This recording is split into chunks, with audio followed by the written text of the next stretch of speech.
할렐루야. 예배 오신 여러분들을 환영하고 축복합니다. 오늘 예배를 통해서 살아계신 주님을 만나는 귀한 시간 되시기를 예수님의 이름으로 축원합니다. 약할 때 강함 되신 주님을 찬양하며 나아갑니다.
할렐루야. 힘차게 박수치며 주 옆에 찬양드립니다.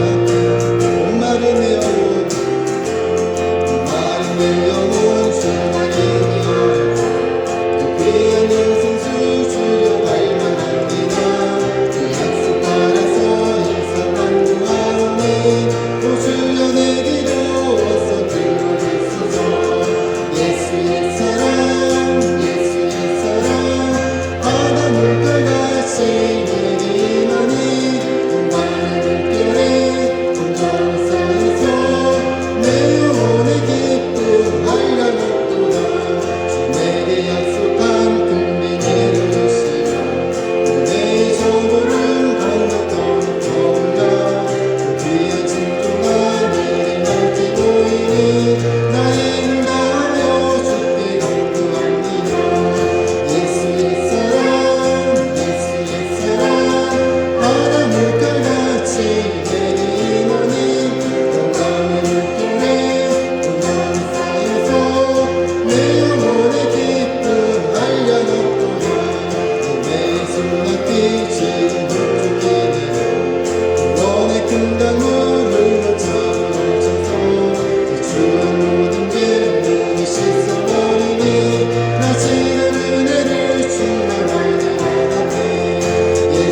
넘치는 주의 은혜를 감사하며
동남풍아 불어라 서북풍아 불어라 다시 나타내 깎아 예수 우리 할렐루야 아멘 다시 나타내 깎아 예수 우리 할렐루야 아멘 제사자들이여 어서 나서 어둠을 물리치고 주의지 모르는 백성에게 오늘의 빛처럼 빛의 사자들이여 어둠의 빛처럼 죄로운 맘 밝게 비추라 빛의 사자들이여 사사여 위하여 이루내라 주 함께 하시는데 주의 크신 사랑을 전파하며 어둠의 빛처럼 빛의 사자들이여 어둠의 빛처럼 죄로운 맘 밝게 비추라 빛의 사자들이여 주님 부탁하신 말씀도 하며 이 진리선 따라 사랑터를 건너 이루나되 어둠의 빛처럼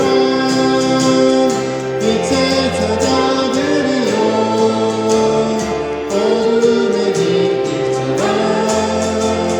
죄로운 맘 밝게 비추라 빛의 사자들이여 세상은 어디나 땅 끝까지 주님 받으시라고 우리 구원 못 보는 백성에게 어둠의 빛처럼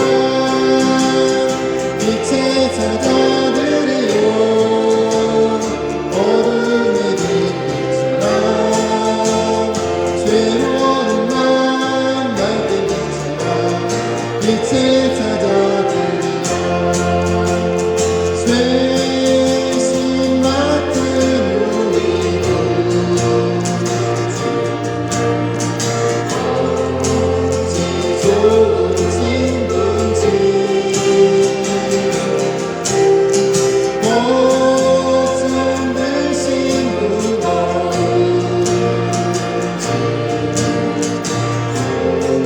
우리 주께 맡기세 주께 모아놓는 곳 모든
의의 주로 목이 마르니 성령의 길을 부소서.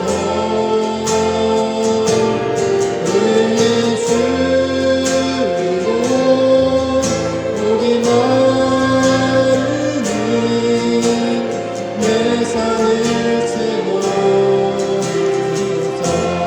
성령으로 채우사 성령으로 채우사 즐거게 하소서. 주의 인도소 은혜 알게 하소서. 주 뜻대로 살아가니 세상 끝날까지 나를 붙드시고 새날 열어주소서. 의의 주로 목이 마르니 성령의 길을 부소서. 의의 주로 목이 마르니 내 산을 채워주소서. 의의 주리고 목이 마르니 의의 주로 목이 마르니 성령의 길을 부소서. 의의 주로 목이 마르니 내 산을 채워주소서.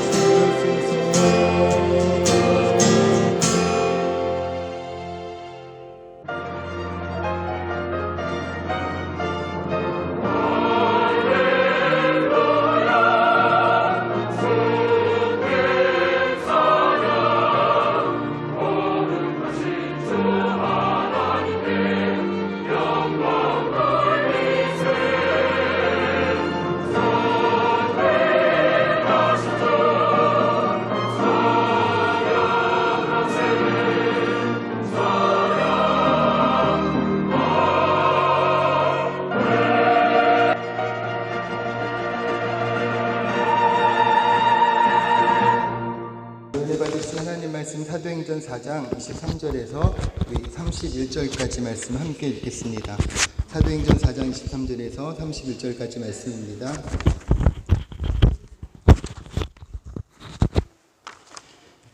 우리 같이 한번 사도행전 4장 23절에서 31절까지 합독하시겠습니다.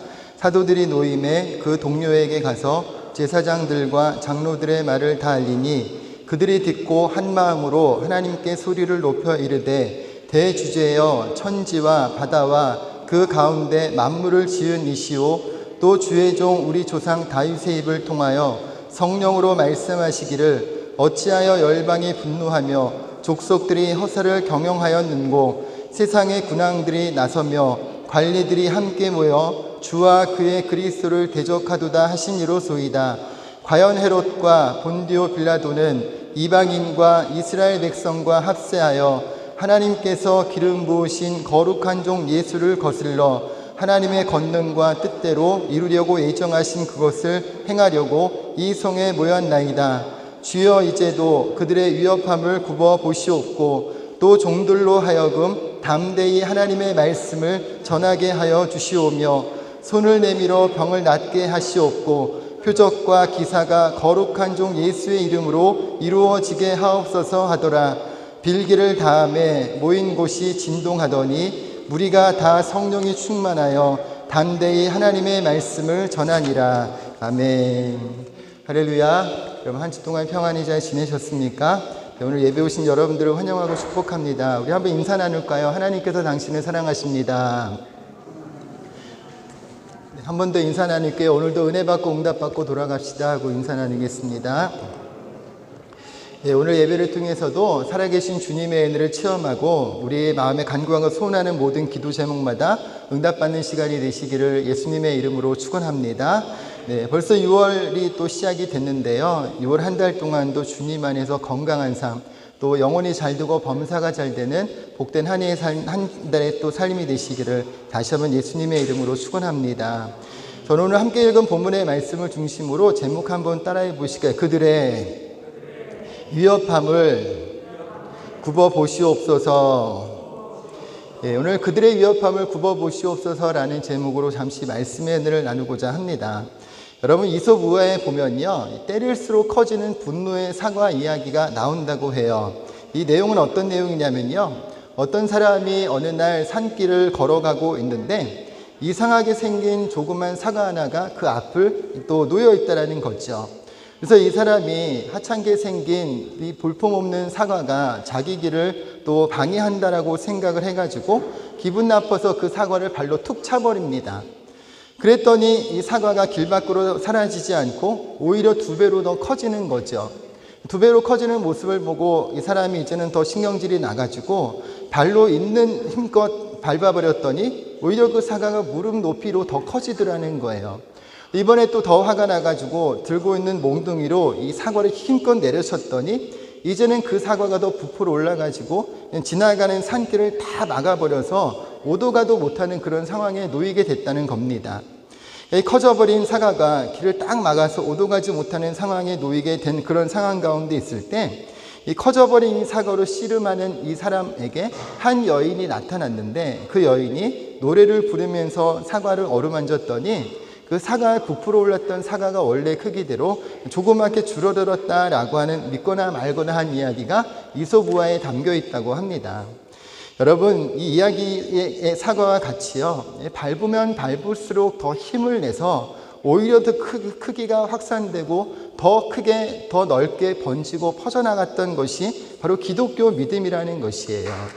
여러분, 기독교 믿음은요, 한마디로 정리하고 표현하면 어떻게 표현할 수 있냐면 핍박과 고난의 역사다라고 이야기할 수 있습니다. 출애굽기 1장 12절에 보면 이렇게 말씀해요. 그러나 학대를 받을수록 더욱 번성하여 퍼져나가니 애굽 사람이 이스라엘 자손으로 말미암아 근심하여라고 말씀을 하는 것처럼 이 교회는 핍박을 받으면 받을수록 고난을 당하면 당할수록 오히려 그 믿음의 크기와 세력이 줄어드는 것이 아니라 믿음의 성장도 함께 일어났고 믿는 사람들의 숫자도 더 많이 늘어났음을 우리가 성경을 통해 기독교 역사를 통해서 볼 수가 있습니다. 여러분, 예수님이 십자가에 죽으시고 부활하신 처음 3세기 동안은요, 이 로마 제국의 무시무시한 핍박 속에서 이 목숨을 걸고 믿음을 지키는 힘든 그런 상황 가운데 신앙을 생활을 했던 모습을 볼 수 있어요. 그럼 히브리서 11장 35절에서 37절에 그때의 상황을 말씀하는데 같이 한번 읽을게요. 여자들은 자기의 죽은 자들을 부활로 받아들이기도 하며 또 어떤 이들은 더 좋은 부활을 얻고자 하여 심한 고문을 받되 구차히 풀려나기를 원하지 아니하였으며 또 어떤 이들은 조롱과 채찍질 뿐 아니라 결박과 옥에 갇히는 시험도 받았으며 돌로 치는 것과 톱으로 켜는 것과 시험과 칼로 죽임을 당하고 양과 염소의 가죽을 입고 유리하여 궁핍과 환난과 학대를 받았으니라고 말씀을 합니다. 로마 황제의 숭배를 거부하고 예수가 그리스도이심을 고백했던 당시의 사람들은 이렇게 많은 핍박, 생명의 위협을 당하는 핍박 속에서 신앙생활을 했던 모습을 볼 수가 있는데요. 이런 무시무시한 박해 속에서도 그들은 순교를 택하고 또 순교자들의 신앙을 통해서 많은 성도들에게 영향을 끼치면서 오히려 불일 듯이 일어나는 믿음의 역사, 복음의 역사가 더 멀리 더 크게 확산되고 퍼져나갔던 것들을 볼 수가 있지요. 근데 여러분, 기독교가 로마의 국교가 되면서부터요, 이때부터 정치적 목적으로 이용당하기 시작을 하면서 권력과 이제 결탁하게 되고요. 교황은 황제보다 높은 권한을 가지게 되면서 바로 많은 물질적인 풍요를 누리게 되죠. 그러면서 많은 재물 속에서 화려하고 큰 건물을, 교회 건물을 짓기 시작을 했고, 또 교회 건물을 짓다가도 돈이 부족하면 면제부를 팔아서 돈을 충당해서 건물을 지으려고 하는 그런 행위까지 했던 것들을 교회 역사를 통해서 우리가 볼 수가 있습니다. 우리가 잘 아는 것처럼 이런 일련의 일들로 인해서 종교개혁의 사건이 일어났던 것도 우리가 기억을 하는데요. 이 기독교는 이 국가의 보호를 받고 어떤 권력과 재물을 소유할 때 오히려 교회는 예수 그리스도만을 믿는 믿음이 점차 변질되어져 갔던 것들을 우리가 기독교 역사를 통해서 볼 수가 있습니다. 여러분, 이런 모습들은요, 우리가 한 사람 한 사람의 믿음의 모습에서도 비슷한 것 같아요. 사람들은 하나님이 내 삶에 이와 같은 은혜와 축복을 주시고 내 삶에 편안함을 주셔서 아무런 문제가 없게 해주시면 더 열심히 믿음으로 살고 더 열심히 주님을 섬기고 교회 봉사도 더 열심히 할 것이다 라고 생각하는 것 같은데요. 사실 많은 경우에 우리가 생각하는 그 축복, 하나님이 이것을 주시면 잘할 거다라고 생각했던 그것 때문에 오히려 우리가 믿음으로 살지 못하고 예배도 잘 지키지 못하고 주님을 더 잘 섬기지 못하는 그런 모습들을 우리가 참 많이 보게 됩니다.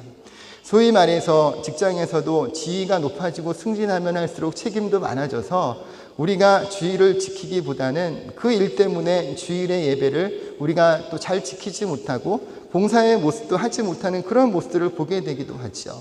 근데 하지만 사람들은 삶의 곤고함을 느끼거나 자신의 힘으로 또 할 수 없다라고 한계를 느낄 때 하나님의 도우심이 없이는 도저히 내 힘으로 할 수 없구나라고 하는 그런 상황에 놓일 때 오히려 자신을 돌아보면서 하나님을 찾게 되는 모습들을 우리는 더 많이 보게 되는 것이죠.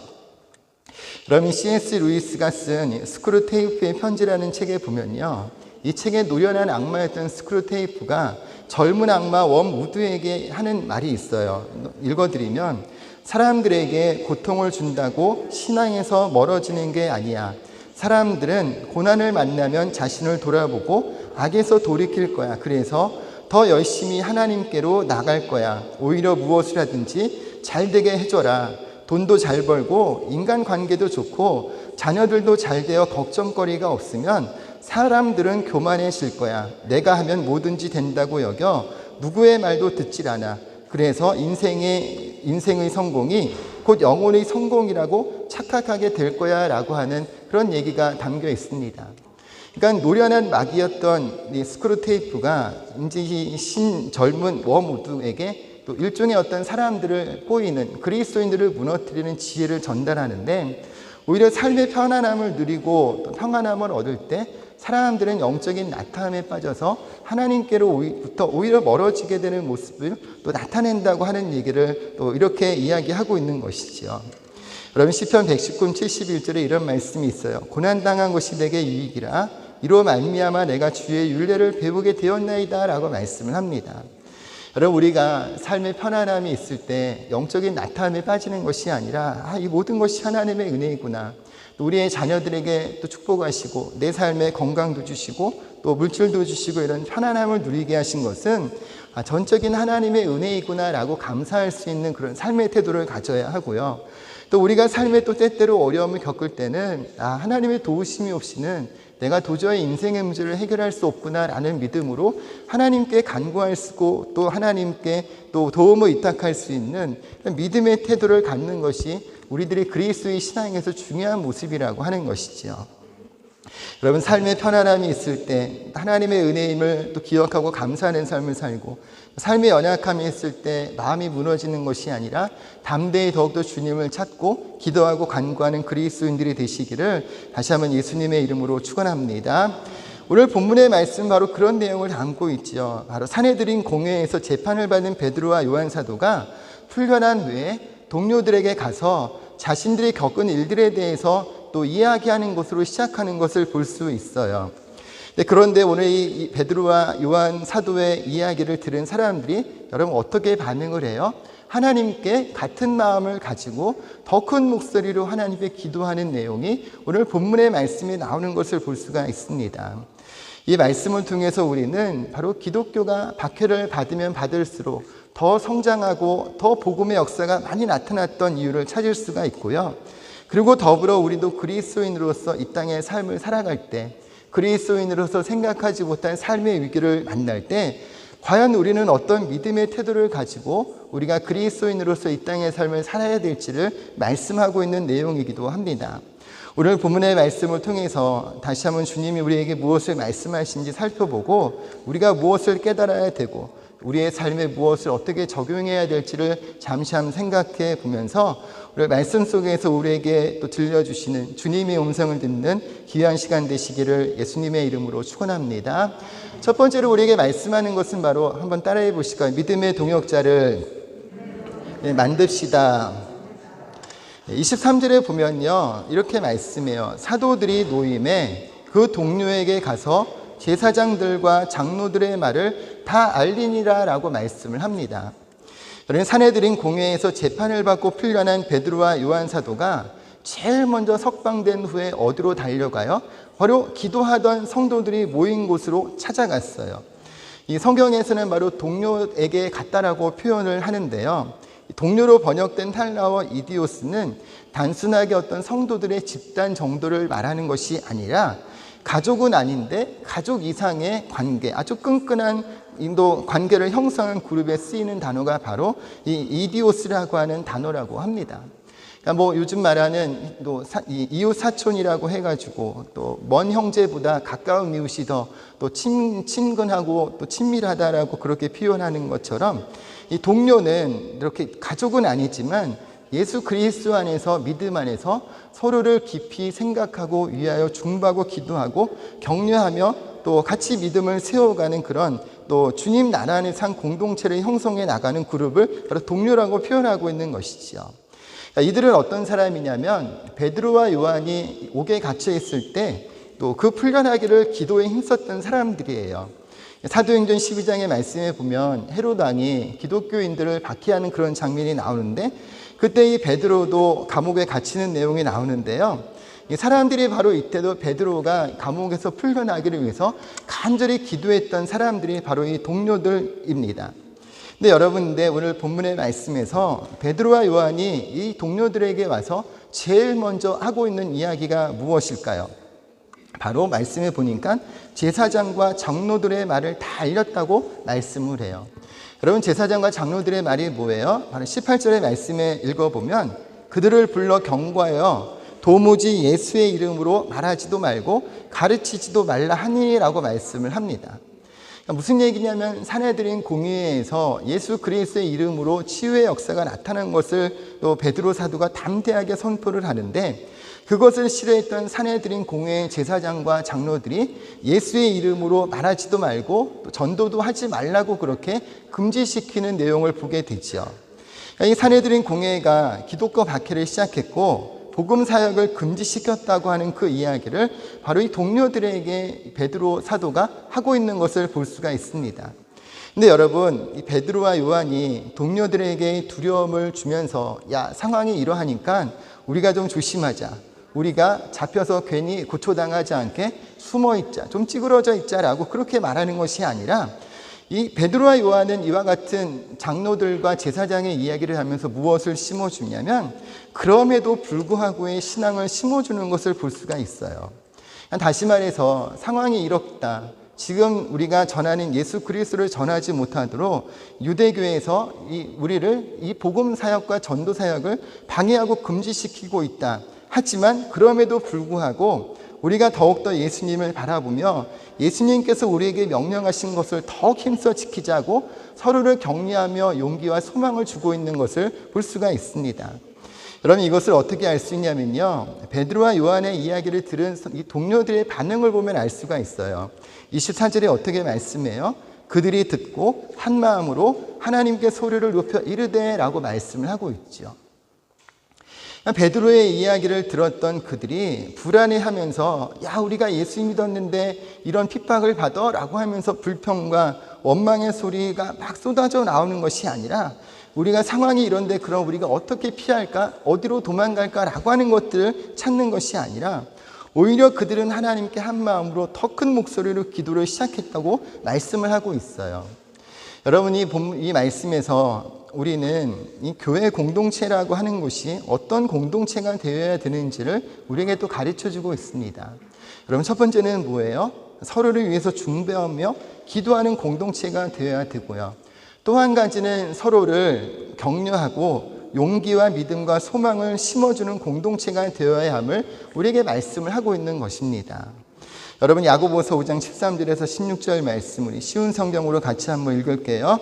여러분 가운데 고난당하는 사람이 있다면 기도하십시오. 즐거운 사람이 있다면 찬송하십시오. 병든 자가 있습니까? 교회 장로들을 불러 주님의 이름으로 그에게 기름을 바르며 그를 위해 기도하게 하십시오. 믿음을 가지고 하는 기도는 병든 사람을 낫게 할 것입니다. 주님께서 그를 치료해 주실 것입니다. 만일 그가 죄를 지었더라도 그를 용서해 주실 것입니다. 서로 죄를 고백하며 병 낫기를 위해 서로 기도해 주십시오. 의로운 사람이 기도할 때 큰 역사가 일어납니다 라고 말씀을 합니다. 당시 교회 장로들은 바로 오늘날의 바로 목사 또 전도사 같은 목회자들을 말하는 것이에요. 삶의 곤고한 문제가 있을 때 혼자서 끙끙 앓고 그 마음에 어떤 또 부정적인 마음이 침범하고 그 마음이 자라지 않도록 또 조심하고 오히려 어려운 문제가 있고 삶의 곤고함이 있을 때 바로 이렇게 교회를 섬기는 교회 또 지도자들, 목회자들 또 오늘날의 또 장로님들과 같이 기도하는 분들에게 기도를 부탁하면서 함께 이런 기도 동역자들한테 기도하며 고난의 문제를 이겨나갈 것을 야고보 사도가 우리에게 권면하고 있는 것이죠. 여러분 오늘 우리 개역개정에서는 이 본문의 말씀을 의인의 간구는 역사하는 힘이 크도다라고 말씀을 해요. 예수 그리스도를 믿고 예수 그리스도 안에서 십자가 보혈의 은혜를 체험한 사람들의 간구는 하나님께서 이와 같이 기도를 들으시고 많은 기적과 은혜와 능력의 역사를 베풀어 주심을 말씀하고 있는 것입니다. 여러분 이 말씀과 같이요 믿음의 사람들이 마음을 모아서 함께 기도하는 이 합심 기도, 바로 이와 같은 중보 기도에는 큰 힘이 있음을 성경에서 우리에게 가르쳐주고 있어요. 우리 마태복음 18장 19절 말씀 같이 한번 읽어볼게요. 진실로 다시 너희에게 이르노니 너희 중에 두 사람이 땅에서 합심하여 무엇이든지 구하면 하늘에 계신 내 아버지께서 그들을 위하여 이루게 하시리라고 말씀을 합니다. 여러분 나 아닌 다른 사람의 문제를 내 문제로 여겨서 같은 마음으로 기도한다는 것이 여러분 참 쉬운 일이 아니라고 생각을 해요. 내 기도하기도 바쁜 세상에 그래서 바쁘니까 내 기도, 내 문제도 잘 기도하지 못할 때가 많은데 다른 사람의 문제를 내 문제처럼 여겨서 그 사람이 아파하는 것과 같은 마음을 가지고 같이 기도한다는 것은 참 쉬운 일이 아니라고 생각을 해요. 그러니까 시간을 내서 그 사람이 겪고 있는 것과 같은 그런 아픔을 공감하면서 기도한다는 것은 그만큼 그 사람에 대한 애정이나 관심을 갖지 않고서는 하기 힘든 것이 바로 합심기도이고 중보기도라고 하는 거죠. 그만큼 주님의 마음을 가지고 누군가를 위해서 그 아픔을 공감하면서 기도하는 기도이기 때문에 하나님은 합심기도, 중보기도를 또 기뻐하시고 그 기도에 대해서 많은 응답의 역사를 치우심을 볼 수가 있습니다. 여러분 데렉 프라임이라는 사람은 이런 얘기를 했어요. 합심기도를 무시하는 그리스도인들은 공경에 빠진 최전선의 동료들을 내버려 두고 떠나는 군인들과 같다라고 이야기를 했습니다. 그러니까 우리가 삶의 연약함의 시간을 보내는 사람들을 위해서 중보하지 않고 합심하지 않는 것은 이렇게 최전선에 있는 그 동료들을 내버려 두는 것 같다라는 그렇게 비유로 이야기하고 있는 것이죠. 그리고 여러분 베드로는 또 계속해서 어떻게 얘기해요? 이 핍박과 상황 속에서도 기도할 수 있는 그 마음을 심어주었던 것처럼 우리도 예수님 안에서 우리에게 또 세워주신 공동체 안에서 서로가 예수님을 바라보면서 함께 기도할 수 있는 믿음을 갖도록 도울 수 있는 역할이 바로 교회 공동체 안에서 있어야 된다는 것입니다. 여러분 로마서 15장 1절에 이렇게 말씀해요. 같이 한번 읽을게요. 믿음이 강한 우리는 마땅히 믿음이 약한 자의 약점을 담당하고 자기를 기쁘게 하지 아니할 것이라고 말씀을 합니다. 믿음이 강한 자는 약한 자가 믿음 안에서 잘 자라고 설 수 있고 그리스도의 장성한 분량에 이를 수 있도록 돕는 역할을 할 수 있어야 한다고 사도 바울이 말씀하고 있는 것이죠. 그렇기 때문에 여러분 우리 예수 믿는 사람들은요 예수님을 모르는 사람들이 하는 대화와는 무언가 좀 다름이 있어야 된다고 생각을 해요.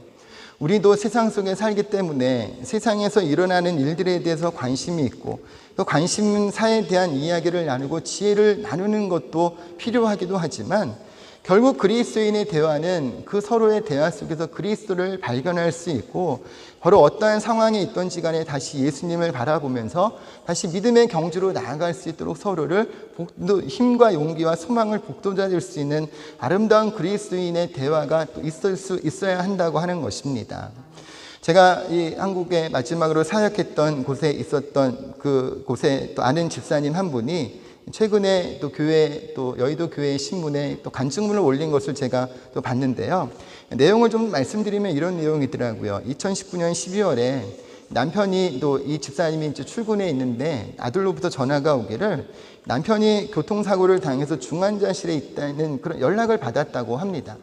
상황을 또 들어보니까 남편이 당뇨 합병증 증세가 있었는데요. 저혈당 증세가 나타나는 바람에 집안 횡단보도에서 저혈당 쇼크로 그냥 정신을 잃고 쓰러져 버렸대요. 근데 그 쓰러져 있는 그 남편 위에 승용차가 또 순간 또 지나가는 바람에, 그리고 또 옷이 차에 걸려서 또 5m나 끌고 가는 바람에 갈비뼈가 8개나 부러지고요. 어깨뼈도 부러지고 또 허리도 심하게 다치는 사고를 당했다고 합니다. 그때 이 치료를 하고 또 이렇게 조금 회복이 돼서 요양병원으로 또 재활하며 몸을 회복하기 위해 이동하는데 또 코로나 사태가 터져서 또 면회도 안 되고 간호도 안 되는 그런 상황이 있다 보니까 남편이 회복되는지 어떤지도 잘 모르는 그런 마음만 좀 발만 동동 구르는 그런 상황에 놓이게 됐다고 그래요.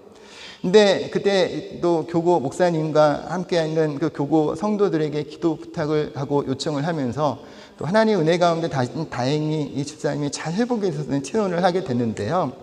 이 전에는 남편 집사님이 겨우 예배만 드렸던 집사님이 이 사고 후에 다시 집에 돌아와서는 영상을 통해서 자기가 직접 설교를 찾아서 듣는 그런 신앙으로 또 예배를 소중히 여기는 모습으로 좀 달라졌고요. 그리고 이 간증하는 집사님이 간증 속에서 말씀하시기를 이 힘든 시간을 잘 견딜 수 있었던 것은 함께 하신 하나님의 사랑과 또 위로를 깊이 깨달았기 때문이라고 말을 하고요. 또 자신을 위해서 합심하여 기도해 주는 목사님과 성도들의 큰 위로와 또 위로와 용기를 통해서 또 이 힘든 시간을 잘 이겨나갈 수 있었다고 그 간증을 하는 것을 제가 잠시 좀 읽어보기도 했습니다. 여러분, 이 집사님의 간증과 같이요, 합심 기도에는 그런 능력이 있어요. 문제를 이기는 힘이 있고 또 성도의 서로 간에 위로와 소망이 있어서 삶의 연약함을 이길 수 있는 힘, 그리고 버틸 수 있는 힘을 성도의 이와 같은 아름다운 교제와 기도를 통해 나타날 수 있음을 보게 됩니다. 여러분, 여러분의 삶에서 그것이 어떤 기도의 제목이든 함께 나누고 함께 기도할 수 있는 공동체로 세워가 주시기를 예수님의 이름으로 부탁을 드립니다. 혼자서 기도하는 것이 좋을 때도 있지만요, 정말 힘들 때는 기도도 안 나올 때가 있어요. 그리고 또 그럴 때는 무엇을 기도해야 될지도 모를 때가 있지만, 또 합심하여 기도하고 중보하며 기도할 때 나를 위해서 기도하는 사람이 있다는 사실만으로도 위로를 받을 때가 있고요, 함께 기도할 때 또 힘을 얻고, 그래서 다시 기도할 수 있는 힘을 가지고 믿음으로 하나님 앞에 또 주님을 의지할 수 있는 힘을 얻고 일어날 수 있는 힘을 얻게 되기도 하는 모습을 우리가 참 많이 보게 됩니다. 여러분, 저를 지금 한국에서도 여전히 저를 아껴주시고 좋아해 주시는 그런 권사님 집사님들이 몇 분 계시는데요. 이분들은 시도 때도 없이 저한테 기도를 부탁을 해요. 당신 딸이 지금 시험관 또 아이를 시술하는데 기도해 주시라고 기도하고, 또 남편이 이렇게 뭐 이런 상황이 기도해 달라고 부탁하고 하면서, 많은 사람들이 이렇게 또 저한테 수시로 새벽에도 문자가 오고 시차가 있으니까 그렇게 막 문자를 보내주세요. 근데 이분들이 이렇게 저에게 기도 요청을 하고 부탁을 하는 것은 제가 어떤 기도에 대단한 능력이 있기 때문이 아니라 이분들의 마음에 가지는 믿음이 어떤 믿음이냐면 합심기도, 바로 중보기도의 능력이 있음을 알고 그것을 믿기 때문이에요. 한 사람이라도 더 나의 문제를 위해서 기도하고, 한 사람이라도 더 간절한 마음으로 나의 문제를 같은 마음으로 하나님 앞에 가지고 나아갈 때 하나님께서 우리의 이와 같은 연약함의 기도를 함께 또 들으시고 응답하실 것을 믿기 때문에 연약한 종임에도 불구하고 이렇게 기도를 계속해서 부탁하고 있는 것을 또 제가 볼 수 있습니다. 여러분도 우리가 함께 또 기도를 함께 부탁할 수 있고 함께 기도할 수 있는 그런 기도 공동체가 될 수 있으면 좋겠어요. 보니까 뭐 이렇게 또 개인의 얘기를 말씀하시는 것이 좀 힘드시기도 하고, 또 특별히 어려운 문제를 말씀하면 어떻게 생각할까라고 하는 그런 또 생각 때문에 또 어떤 문제가 있어도 저에게도 잘 말씀 안 하시고 또 기도 부탁도 잘 안 하시는 것 같아요. 우리가 그런 편견을 좀 버리고 또 같이 문제를 내놓고 기도할 때, 합심하여 기도하고 중보 기도할 때 우리의 문제를 응답하신 하나님의 은혜를 함께 경험하는 그런 공동체, 그런 그리스도인들이 더욱더 되시기를 예수님의 이름으로 축원합니다. 둘째로 계속해서 보면요, 한번 따라해 보실까요? 하나님의 절대 주권을 믿음으로 고백합시다. 함께 기도하는 사람들이 어떻게 기도해요? 24절에 보니까 대주제여 천지와 바다와 그 만물을 지으신 이시오라고 그렇게 기도를 시작하고 있습니다. 하나님의 절대 주권이라는 게 여러분 뭐예요? 하나님은 최고의 권위자이시고 모든 일들은 하나님의 통치하에 있다는 것이 바로 하나님의 절대 주권이죠. 대주제어로 번역된 데스포테스라고 하는 단어는요, 절대 소유권자, 절대 통치권자를 의미하는 단어입니다. 모든 만물을 창조하시고 다스리시는 절대 주권자 되신 하나님의 통치권과 소유권을 구체적으로 표현한 단어가 바로 이 데스포테스라고 하는 단어라고 하는 것이죠. 여러분, 베드로와 요한을 통해 사내들인 공회에서 예수의 이름으로 말하며 복음을 전하는 것을 금지시켰다는 말을 들었을 때 이들이 두려워하기보다는 오히려 더 목소리를 높여서 기도할 수 있었던 것은 하나님만의 진정한 왕이시고 하나님만이 이 땅의 모든 것을 다스리시는 통치권자가 되심을 믿는 하나님의 절대 주권을 믿는 믿음의 고백이 그들 가운데 있었기 때문이라고 하는 것이죠. 여러분, 오늘날 우리 그리스도인들이 가져야 할 믿음 가운데 하나는 이와 같이 하나님의 절대 주권을 인정하는 믿음이에요. 하나님은 여전히 우리 가운데 살아계셔서 우리의 삶의 연약함을 또 들으시고 해결하신 하나님, 우리의 모든 것을 합력해서 선을 이루신 하나님, 또 우리가 하나님을 믿고 기도하면 하나님은 능치 못함이 없으셔서 우리에게 가장 좋은 것들로 채우심을 믿는 그 하나님을 믿는 믿음으로 나아가는 것이 우리들에게 필요한 믿음 중에 하나라고 하는 것이지요. 여러분, 로마서 8장 28절 우리가 잘 아는 말씀인데 같이 한번 읽을게요. 우리가 알거니와 하나님을 사랑하는 자 곧 그의 뜻대로 부르심을 입은 자들에게는 모든 것이 합력하여 선을 이루느니라 라고 말씀을 합니다. 여러분, 우리가 이런 하나 같은 하나님의 말씀을 믿고 하나님의 절대 주권을 인정하는 그런 믿음 안에 있으면 어떤 상황에서도 불안해하거나 두려워하는 것이 아니라 이 모든 것을 통해 하나님은 우리에게 반드시 선한 것으로 채워주실 줄로 믿습니다라는 그 믿음을 갖고 고백하며 기도할 수 있다고 하는 것이죠. 오늘 우리의 믿음이 이와 같은 하나님의 절대 주권을 인정하는 믿음으로 주님 앞에 기도하고 간구할 때 우리의 삶의 모든 것을 합력해서 선을 이루시는 하나님의 은혜를 경험하는 그리스도인들이 되시기를 예수님의 이름으로 축원합니다. 여러분, 몇 년 전부터 우리 교회에 또 이렇게 잠시 동안 나왔었던 성희자매, 김성희자매라고 있어요. 혹시 기억하신지 모르는데 몇 년 전부터 독일에 취업 문제로 이렇게 무비자로 들어왔던 자매인데요. 항공사 취업하고자 하는 계획을 가지고 왔는데 매번 올 때마다 이게 잘 해결이 안 됐어요. 뭐 항공사도 취업이 안 됐고 또 단기 아르바이트를 하다가도 또 비자 문제가 해결이 안 돼서 다시 들어가는 일들이 몇 년 동안 반복이 됐는데요. 그러니까 이렇게 한국에서도 준비해서 다시 또 여기 와서 취업 문제, 항공사 들어가려고 준비하고 또 나왔다가 도전하다가 안 돼서 다시 들어가는 그런 모습이 몇 번 반복되는 그런 모습을 보면서 내가 그 자매를 위해서 기도하기도 하나님, 이 자매가 이렇게 또 여기저기 또 떠돌듯이 다니는 것이 아니라 한 곳에 정착하고 또 취업의 문제도 해결해 주시고 안정적인 좀 삶을 살 수 있도록 좀 기도해 주십시오라고 그렇게 기도를 했는데요. 얼마 전에 자매한테 연락이 왔는데 어떤 연락이 왔냐면 올 초에 결혼을 해가지고 독일에 들어온다고 하고 지금 들어와서 이제 독일에서 살고 있음을 전했고 와서 저한테 또 한번 잠깐 만나기도 했었어요. 그러니까 이 취업 문제가 해결이 안 돼서 이 무비자 기간이 끝나면 돌아가고 또 다시 들어왔다가 또 다시 나가고 하는 모습이 되게 안타까웠고 참 안 되는 걸 가지고 저렇게 또 붙잡고 있는 건가라고 하는 그런 생각이 들어서 굉장히 좀 마음이 속상하고 안타까운 마음을 가졌었는데 재미있는 것은 이 자매가 그렇게 와 있는 동안에 그 사이에 이제 남친을 만들고요. 그래서 이 남친을 만나서 항공사 취업은 또 잘 안 됐지만 결국은 이 남친하고 또 이런 잘 이루어져가지고 결혼을 하게 되고, 그래서 결국 이게 좀 저희 개인적으로는 또 남편 따라서 남편이 나가는 교회를 이제 나가버린 건 정말 속상하고 좀 씁쓸하기는 했지만, 어쨌든 이 개인적으로 이 자매가 또 이렇게 취업의 문제는 해결은 안 됐지만 좋은 배필을 만나서 아름다운 가정을 이루는 그런 모습들을 보면서 하나님은 다 계획이 있으시구나라는 그런 생각을 좀 했어요. 이런 모습을 보면서 우리가 하나님의 크신 계획을 좀 알 수가 없어서 답답함이 있고, 지금 내 개인의 문제가 쉽게 해결이 안 돼서 좀 속상함이 있을 수는 있지만, 결국은 하나님을 사랑하고 하나님의 뜻 안에 있는 자들에게는 결국은 이 모든 것을 통해서 우리에게 선한 것들로 채우시는 분이 우리 하나님이시구나라고 하는 것을 한 개인의 작은 모습을 통해서 또 생각해 보기도 했습니다.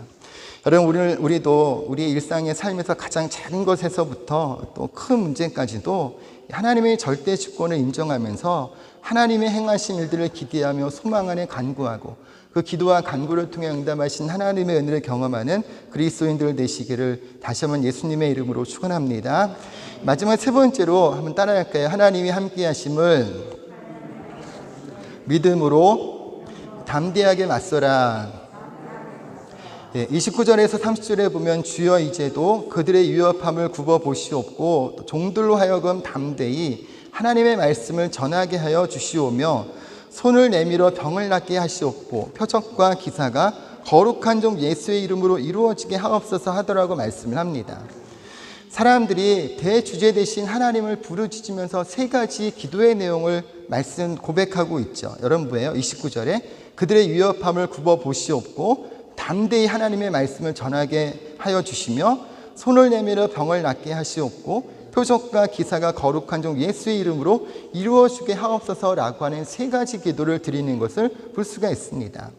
여러분들, 이 세 가지 기도의 간구에서 우리가 주목해서 살펴봐야 될 것이 있어요. 그게 뭐냐면 사람들의 이와 같은 고백을 할 때 그 마음의 태도라는 거죠.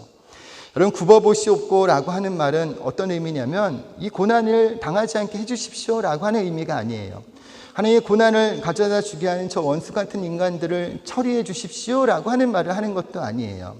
하나님 앞에 고난받는 우리들을 하나님께서 돌봐주십시오 라고 그렇게 고백하는 거예요. 그러니까 무슨 의미냐면 25절과 26절의 말씀을 보면 시편 2장 1절과 2절의 말씀을 인용하고 있는데요. 27절과 28절에 이렇게 말씀해요. 과연 헤롯과 본디오 빌라도는 이방인과 이스라엘 백성과 합사하여 하나님께서 기름 부으신 거룩한 종 예수를 거슬러 하나님의 권능과 뜻대로 이루려고 예정하신 그것을 행하려고 이 성에 모였나이다 라고 말씀을 합니다.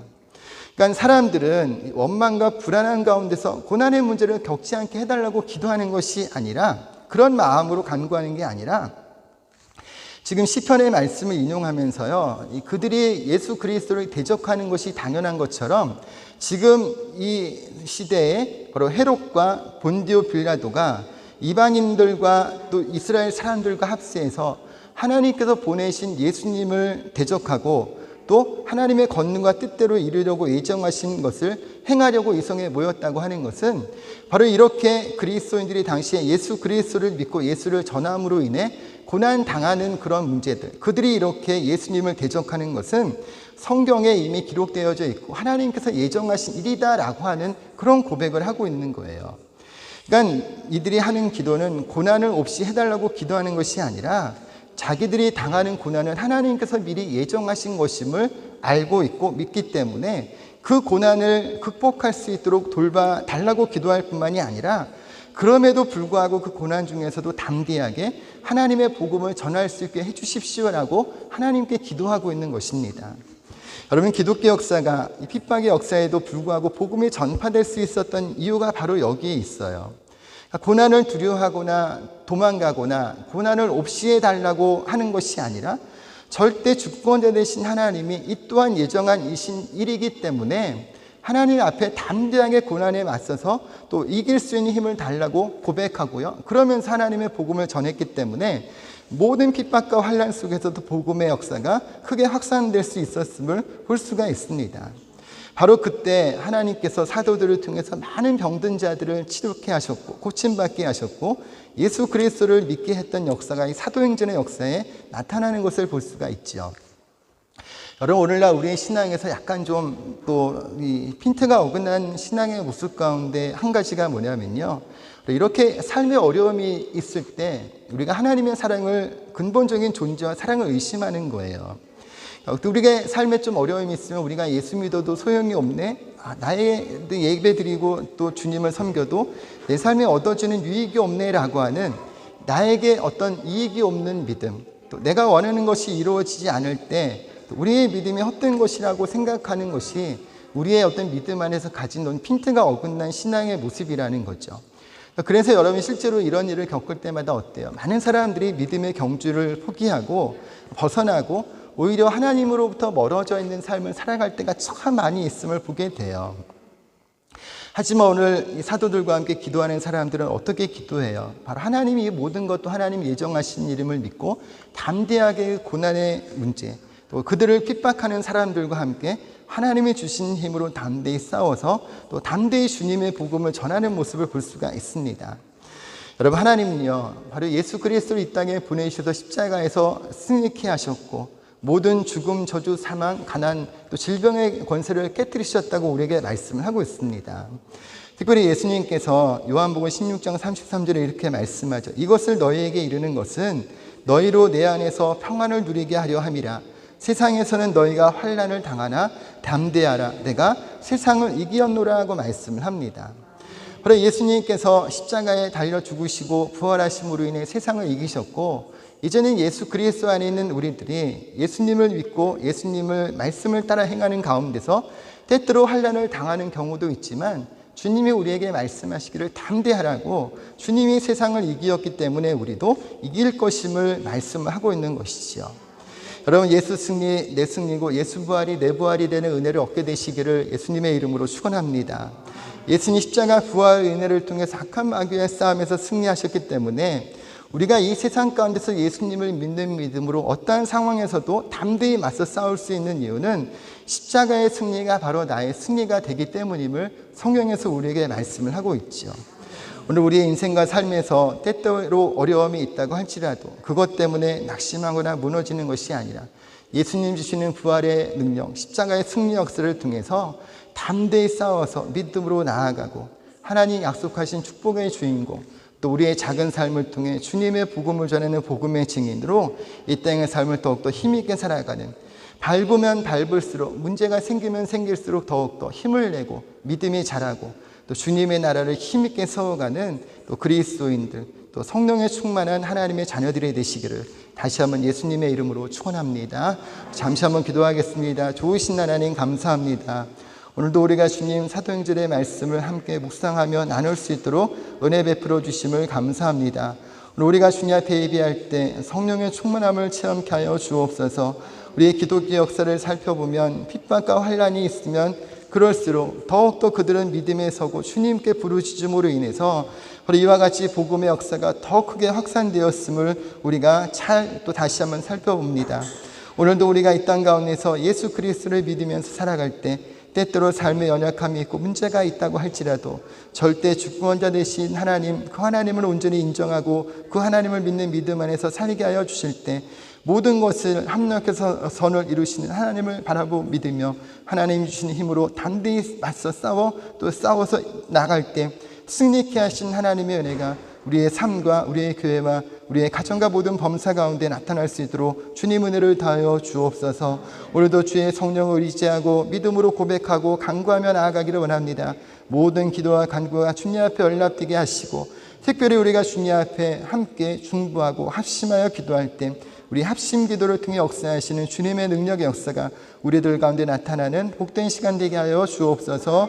믿고 감사드리며 예수님의 이름으로 축복하며 기도드립니다. 아멘. 지금은 우리 주 예수 그리스도의 은혜와 아버지 하나님의 영원하신 사랑과 보혜사 성령님 함께 하시고 동행하신 은혜가 하나님만을 절대 주권자로서 모셔드리며 하나님 주시는 힘을 통하여서 이 땅의 삶을 더욱더 힘있게 살아가는 또 복음의 증인, 또 성도의 삶을 되기로 소원하고 작정하시는 한 분 한 분의 삶과 모든 범사 가운데 지금부터 영원토록 함께 하시기를 간절히 축원하옵나이다. 아멘.